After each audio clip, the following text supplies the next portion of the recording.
We provide you the platform to turn your dreams into reality. Give wings to your aspirations with KR Mangalam University. Warzone में रूस ने हमलों का top gear लगा दिया है। हर गुजरते लम्हे के साथ हमले और भीषण हो रहे हैं। इन हमलों के बीच रूस के टारगेट पर यूक्रेन का एक किला भी था, जहां अगर हमला होता तो अंजाम भयावह हो सकता था। क्या है ये खुलासा, आपको बताते हैं। दरअसल बेलारूस के राष्ट्रपति अलेक्जेंडर लुकाशेंको ने खुलासा किया कि कीव पर ओरेशनिक मिसाइल से हमले की योजना थी और ओरेशनिक मिसाइल से यूक्रेन के राष्ट्रपति जेलेंस्की को टारगेट करने की प्लानिंग थी, मगर ऐन वक्त पर पुतिन ने वीटो कर दिया और यूक्रेन के सर से ये बड़ा खतरा टल गया। क्योंकि जिस ओरेशनिक मिसाइल से हमले की तैयारी थी, वो कितनी घातक मिसाइल है ये आपको बता देते हैं। ये रूस ने नई हाइपरसोनिक मिसाइल इजाद की है। इसके निशाने पर यूरोप का हर देश है। ये मैक 10 की स्पीड से हमला करती है। ये न्यूक्लियर और नॉन न्यूक्लियर दोनों वॉरहेड ले जा सकती है। 5500 किलोमीटर इसकी रेंज है, जिसके साथ ये हमला कर सकती है। ये RS-26 का अपग्रेडेड वर्जन है। लेकिन किसी भी प्रेशर टैक्टिक्स के आगे पुतिन 3 साल के अंदर कभी झुके नहीं और इस बार भी वो आर पार की लड़ाई का पूरा प्लान लॉक कर चुके हैं, जो यूरोप में ऑयल क्राइसिस ही नहीं, युद्ध का नया तूफान ला सकता है। क्योंकि यहाँ से दुनिया रोबोटिक वारफेयर का खौफनाक चैप्टर देख रही है, जहाँ ट्रिगर अब इंसानी उंगलियों के सहारे नहीं, कोड और सीकर सेंसर के हवाले है और इनका एक ही मिशन है, तबाही और सिर्फ तबाही। मॉडर्न वारफेयर एंड स्ट्रेटेजी की रिपोर्ट कहती है युद्ध से यूक्रेन में बहुत ज्यादा नुकसान हुआ है। यूरोप को भी इसकी कीमत चुकानी पड़ रही है। अगर यह युद्ध यहीं पर नहीं रोका गया तो फिर EU के कई दूसरे देश इसकी चपेट में आ सकते हैं। ऐसे देश भी जिनके पास ड्रोन कैपेबिलिटी नहीं है। अलास्का की बर्फ से ढकी घाटियों में जब अमेरिकी राष्ट्रपति डोनाल्ड ट्रंप और रूस के राष्ट्रपति व्लादिमीर पुतिन आमने सामने बैठे तो दुनिया को लगा कि शायद ये जंग अब थम जाएगी। लेकिन अलास्का की बर्फ पिघली, मगर युद्ध की आग और भड़क उठी और अब ये आग यूरोप को डरा रही है।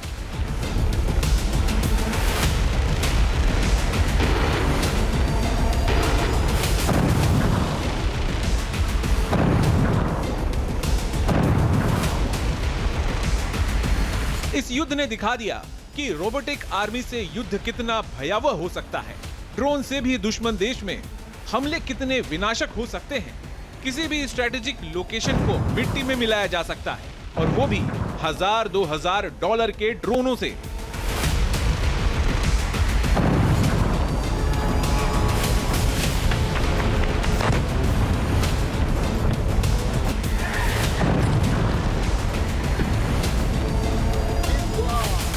यह है ईरानी कामिकाजे ड्रोन शाहेद 131, जिसे रूस में गेरान 1 के नाम से जाना जाता है और इसी का जोड़ीदार है शाहेद 136। इसे रूस ने नाम दिया गेरान 2। रूस के लिए ये दोनों गेरान ड्रोन बड़े गेम चेंजर बनकर उभरे हैं।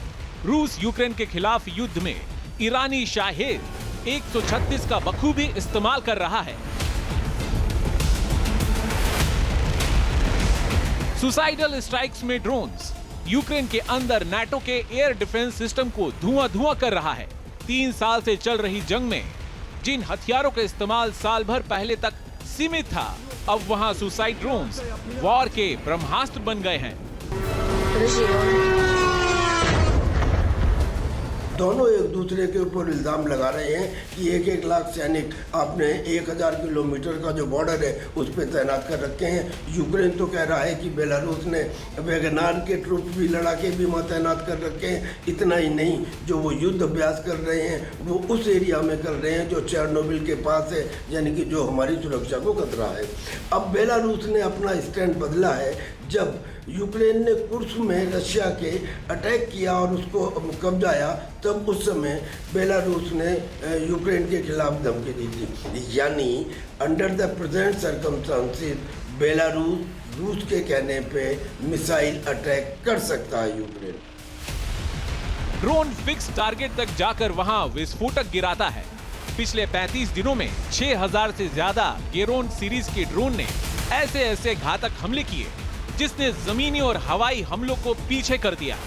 इन्हें मार गिराने के लिए यूक्रेन के एयर डिफेंस को महंगी मिसाइलें और यूएवीज का इस्तेमाल करना पड़ा। बावजूद इसके यूक्रेन अपनी धरती पर तबाही रोक नहीं पाया।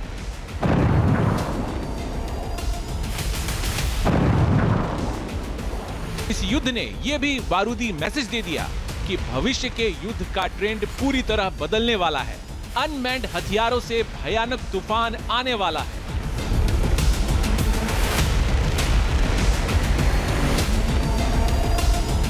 रूसी सेना के बेड़े में बहुत जल्द एडवांस कॉम्बैट ड्रोन शामिल होने वाले हैं। फाइनल असॉल्ट की रणनीति के तहत 4 ऐसे एडवांस और high tech strike drone electronic warfare में आ सकते हैं जो अनमैन्ड एयर डोमिनेशन की परिभाषा ही बदल देंगे,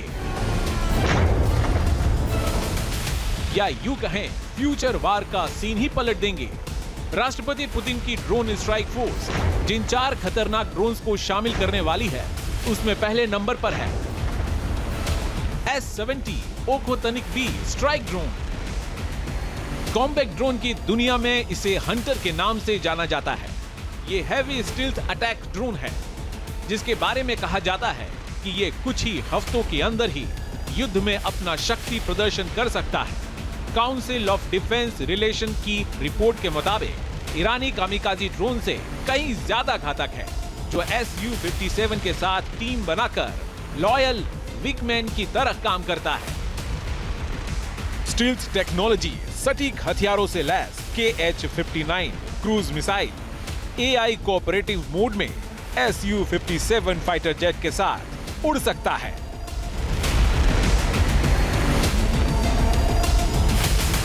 इस सीरीज के ड्रोन्स फ्यूचर वार का ऐसे बाहुबली बनकर उभर रहे हैं। Defence tactics of the region की रिपोर्ट में दावा किया गया कि ये मीडियम रेंज स्ट्राइक के लिए सबसे खास हथियार होंगे। मल्टी रोल अटैक, सर्विलांस, एक साथ 10 अटैकर ड्रोन्स को ले जा सकता है। इसमें स्मार्ट बम और गाइडेड मिसाइल भी फिट होंगी। इस कैटेगरी में सैकड़ों ड्रोन मिलकर हमला करेंगे। दुश्मन का इलेक्ट्रॉनिक सिस्टम को जाम करना, एयर डिफेंस को तबाह करना और सुसाइडल मिशन को अंजाम देना फाइटर जेट से लॉन्च किया जा सकता है। कुछ महीनों में रूस ऑपरेशन में उतर सकता है। ऐसे में यूक्रेन भविष्य की लड़ाई के लिए कितना तैयार है? दरअसल अर्बन वॉरफेयर से लेकर ब्लैक सी तक रूसी सेना अब तक अटैकिंग मोड में आगे बढ़ रही है। वो यूक्रेन को बैकफुट पर लाने से ज्यादा नेटो देशों के लिए ब्लॉकेज बढ़ाने का प्लान है। पिछले हफ्ते राष्ट्रपति पुतिन ने इसका इशारा भी किया था कि उन्हें यूक्रेन से नहीं, यूक्रेन के पावर बैकअप से दिक्कत है। यूक्रेन की धरती पर रूस एक साथ सैकड़ों ड्रोन अटैक कर रहे हैं। 9 जुलाई को रूस ने 700 से ज्यादा गेरान-2 ड्रोन से साउथ यूक्रेन को निशाना बनाया था। लेकिन कुछ महीनों में रूस ऐसे ड्रोन से हमला करेगा जिसमें एक ही ड्रोन कई वॉर हेड से अटैक करेंगे, यानी असॉल्ट राइफल्स की तरह ड्रोन भी मल्टी टारगेट को हिट करेंगे। और ये काम करेगा अगर फुल फ्लैश वॉर में पुतिन के फ्यूचर वेपन उतर गए, तो फिर यूक्रेन को बचा पाना नेटो के लिए आसान नहीं होगा।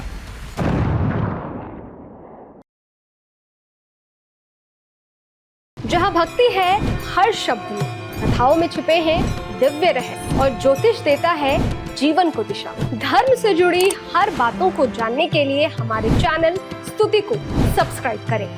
चैनल पर जाने के लिए इस लिंक पर क्लिक करें।